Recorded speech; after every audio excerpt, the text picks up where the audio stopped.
21 май дар доираи чорабиниҳои рӯзи ҷавонони Тоҷикистон дар вилояти Суғд дави миллӣ баргузор шуд, ки дар он роҳбарону кормандони ташкилоту идораҳо, ҷавонону донишҷӯён ва сокинон иштирок намуданд.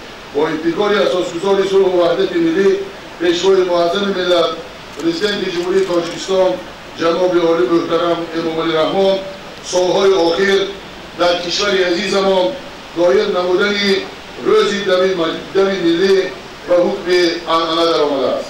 Чорабинии мазкур ки имрӯз дар арафаи таҷлили рӯзи ҷавонон дар саросари кишвари азизамон Тоҷикистони соҳиб истиқлол баргузор мегардад, басо рамзӣ аст. Зеро варзиш гарави саломатӣ ва ҳосили сулҳ аст. Дар ин раванд варзиши оммавӣ ва рушди варзиши касбӣ ва дарёфти варзишгарони ҷавон нақши басо муҳимро иҷро мекунад.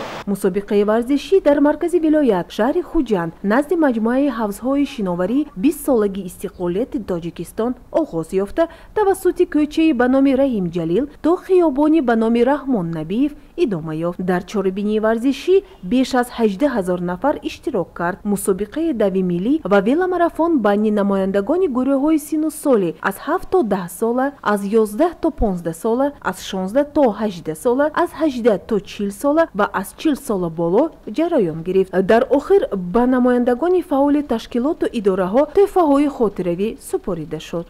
Давидан ин яъне маликаи вай аст, маликаи варзиш аст, яъне мегӯянд королева спорта. Ман тӯли 3 сол аст дар ин намуд машқ мекунам ва 2 бор чемпиони Тоҷикистон шудам ва дар мусобиқаи Осиё ҷои сеюмро гирифтам дар намуди эстафета.